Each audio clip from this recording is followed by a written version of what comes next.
Welcome to Speed Reads. How to Love. Lessons on love from a globally renowned master of mindfulness. If you've picked up a magazine or browsed a lifestyle site recently, you'll have heard the word mindfulness. Being in the moment and really savoring every bite you eat, every step you take, or every flower you see can work wonders. Mindfulness can make you happier and more productive, boost your attention span, and help you realize long-cherished ambitions. Before we get into it, be sure to subscribe to our channel. Your support is greatly appreciated. After noticing how this ancient Asian technique was making inroads in modern Western societies, world-famous Vietnamese Buddhist monk and spiritual teacher Thich Nhat Hanh had an idea. What would happen if you applied the techniques of mindfulness to the thing that matters most to all of us, love? How to love is his answer. Full of insights and actionable advice on love, this summary are an indispensable guide that illuminates the tangled paths of the heart. In this summary, you'll learn how to tell if you've found your true love, why respecting yourself is the foundation of loving others, and how to practice sex wisely and achieve true intimacy with your partner. Love must be nourished with happiness and shared with others. Imagine adding a spoon of salt to a glass of water. It'll be undrinkable, right? But what if you add the same amount to a river? A spoonful of salt won't change much at all. Love is a bit like that. If our hearts are small, the tiniest faults and failings of those around us can enrage us. If we expand our hearts, however, we become capable of treating others with compassion and empathy. So how do you become more loving? Love needs sustenance. It needs happiness. That's because love is a living thing and, like every other breathing being, it needs nourishment. Happiness is the food of love. When you're happy, you become capable of loving both yourself and others. But that begs the question, what is happiness? Zen Buddhism can provide a few insights. Happiness can't be attained by fulfilling superficial desires. It's the fruit of mindfulness. Take walking. If you focus your attention on every single movement of your body and forget your eventual destination and the reason you're trying to get there, you'll begin to understand what happiness is. That's because mindfulness is about experiencing and appreciating the present moment. When we're attentive to the present, we begin to notice how much beauty there is in the world. We can truly appreciate the joys of something as simple as a blossoming flower. But don't keep this to yourself. Beauty, like love and happiness, is made for sharing. Practicing mindfulness is a great way of learning how to share these gifts with other people. Imagine going for a walk with a friend who's preoccupied and worried about something. You can bring happiness and love into their troubled reflections just by pointing out the things that warm your heart, whether it's the sun or the play of clouds in the sky above you. To understand the true nature of love, you must recognize its 4 traits. What do you think of when you hear the word love? Many of us associate the concept with a particular kind of desirable partner, ideally a good-looking and successful one. But that's not true love. To grasp this, you have to first understand the nature of love. True love isn't about what you stand to gain, but rather about recognizing and understanding the suffering of others. Love lets you see suffering from the perspective of another person, and that makes it easier to help them. Another way of describing this quality of true love is empathy. It's not hard to recognize true love when you find it. It reveals a world of beauty and feels both refreshing and solid. It gives you a sense of freedom, tranquility, and joy. If you think you might be in love, ask yourself whether you're filled with a sense of pure joyfulness. If you aren't, chances are it's not true love. Joy is complemented by reverence. In many parts of Asia, there's a custom that spouses should be treated as reverently as guests by one another. That's an important part of maintaining a relationship, and even long-term partners should be treated with the same deep respect. The final attribute of true love is its expansiveness. In the beginning, love is focused on a single person. But in time it grows and begins to extend outward to encompass all living things. To recognize true love, you should pay heed to its 4 defining traits. These are loving-kindness, compassion, joy, and equanimity. Let's unpack those concepts. Loving-kindness is about using mindfulness to make others happy. Put differently, it's our ability to make the sun shine in even the most overcast heart. Compassion lets us see the suffering of others and identify ourselves with their plight. Once we are attuned to their suffering, we become empathetic. We are able to see truly and listen deeply. Joy is lasting and deep happiness. To bring joy to others is a great gift. The final trait is equanimity. This can also be called inclusiveness. It's the ability to dissolve the boundaries between yourself and another person so that their suffering becomes your own. Love requires you to trust and respect both yourself and your partner. So now you know the key traits of true love. What else do you need to know? Well, there are 2 other crucial elements to love: respect and trust. Love isn't just directed at its object, it's also a matter of respecting and trusting yourself. In fact, love always begins by looking inward. To love, you have to learn to trust your goodness and compassionate nature. That's a kind of self-love. To achieve such a state, you must respect and trust your body as it is. By accepting yourself as you are, you'll find that your body becomes a sanctuary in which you can seek rest and shelter in troubled times. Think of a meadow covered in flowers. No 2 flowers are the same. We're like that too, each of us a unique blossom different from those around us. But we've become accustomed to taking a critical view of ourselves and others. We look at a flower and say that it's not perfect, that this leaf could be trimmed and that stalk uprooted, rather than doing what we should by looking for beauty in things as they are. So we have to learn to recognize that we're already beautiful and remind ourselves and others, especially impressionable youngsters, of that truth. Wouldn't it be absurd to criticize a rose for its color rather than simply admiring the shade of its petals? Love is a 2-way street. Once you've started to trust and respect yourself, you'll need to learn to extend that to your partner as well. Love is impossible without trust. If you can't trust someone, you won't be able to experience true love with them. But it's not enough to simply respect and trust your partner in your mind, you also have to prove it to them. Take an example from the author's experience of meeting a couple from Bordeaux who'd come to his retreat center in France. The woman was unable to hold back her tears during their 3-way conversation. Something was missing in her life. She was like a flower that needed watering. So what was it that she needed? The author told her husband that what she lacked was love and respect.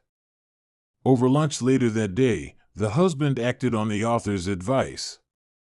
He started to tell his wife everything he loved and respected about her and didn't stop for several hours. Their sadness was instantly transformed into joy. Spiritual practice can help us learn to love and establish true intimacy. Who has represented true love on the stage of world history? Most of us would name figures like Jesus, Gandhi, the Dalai Lama, or Mother Teresa if we were asked to think of an example. Spirituality and religion don't enjoy the best reputation in our increasingly secular world. But when it comes to true love and practice, most of the names that spring to mind are those of deeply devout and spiritual men and women. That's not a coincidence. Spiritual practice is a stepping stone to learning how to love. It's important to be clear on definitions, though. It's not about blind faith in some kind of creed or dogma. It's a practice that nurtures happiness and helps us change for the better. In fact, it's crucial if we want to master the challenges in our lives while remaining calm and collected. That's because we're not just physical beings. Each of us has two bodies, our actual body and a second, spiritual body. Meditation and mindfulness techniques are simply about harmonizing those two bodies. Once we've done that, it's much easier for us to understand our emotions. Getting in touch with our real emotions is the aim of spiritual practice. And that lets us recognize the suffering in others and begin to love them. Awareness of how others are feeling is related to love because true love is a search for intimacy. A good way of establishing real intimacy is deep listening, a technique that lets you discover more about your partner. All it takes is an hour or two in which you concentrate on being purely present for them. The process is endless because all of us contain fathomless depths.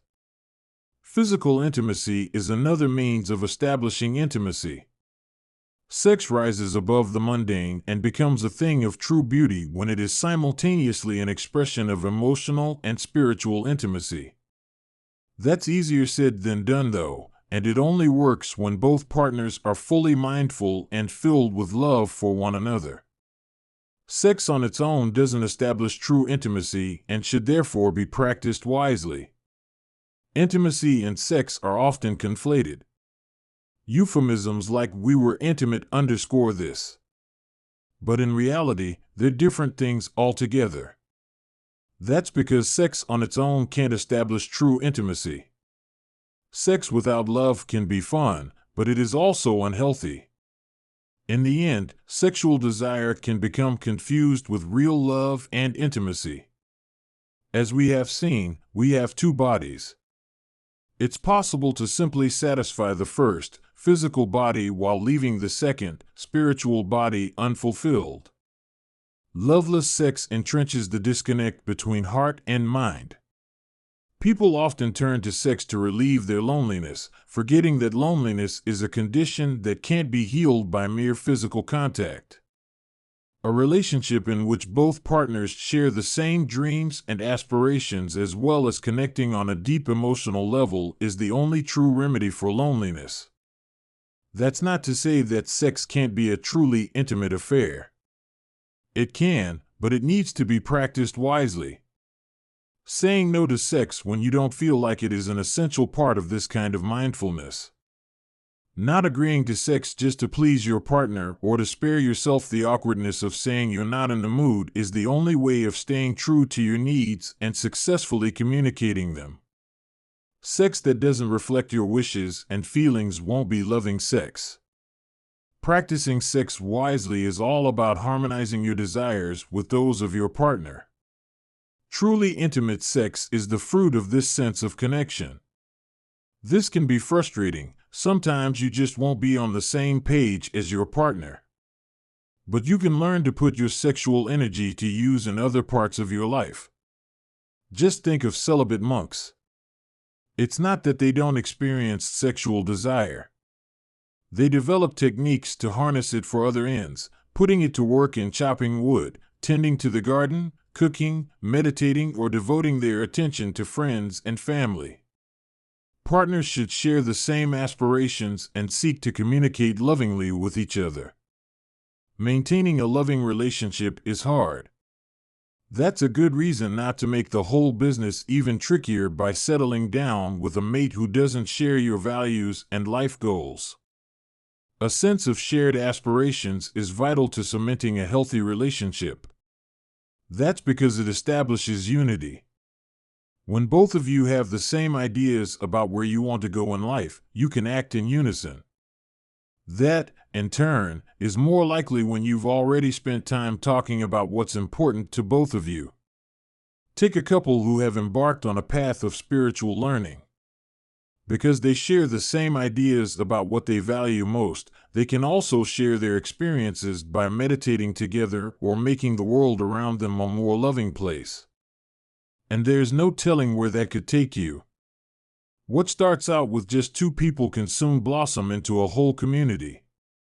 That's how lots of spiritual centers start. In the end, hundreds of like-minded people join forces and share their aspirations and lives. Loving communication is vital for keeping you and your partner on the same page. So how do you go about that? A good rule of thumb is that you shouldn't assume that you know what your partner is thinking or what they need. That emphasizes listening. Ask them what it is that they want or what would make them happy, and check that you've understood them correctly. Putting this approach into action will stand you in good stead when it comes to conflict. So when the inevitable argument does arise, pause and take a deep breath instead of jumping into the blame game. Wait until you've found something truly constructive and loving to say. Deep listening has its role to play here too. Learning to listen to your partner's views without interruption is a respectful way of solving a disagreement. Remember, even if you think that you're in the right, you can always make your point after taking your partner's views on board. Loving involves becoming mindful and learning how to play the role of a healer. Chances are that you'll have encountered the concept of mindfulness in 100 different settings. The idea has become hugely influential in the West, and we're regularly confronted with advice on how to walk, eat, and exercise in a mindful way. So why not love mindfully too? But that's actually saying the same thing twice over. True love is mindfulness. Start with the term love itself. It's a beautiful word. That means we should be careful not to rob it of its power by casually saying that we love cheeseburgers. Simply restricting its use to the cases where we really are talking about true love makes us more mindful of its meaning.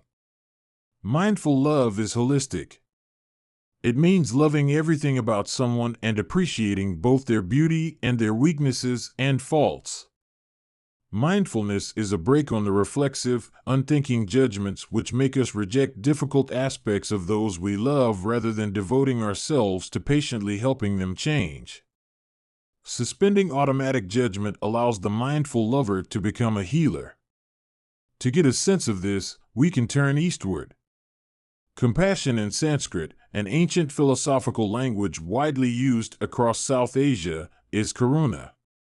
Its literal meaning is the ability to suffer with someone else. But it also has a deeper meaning. Karuna isn't just about empathy, it's also about taking an active role in attempting to alleviate and ultimately heal the suffering experienced by another person.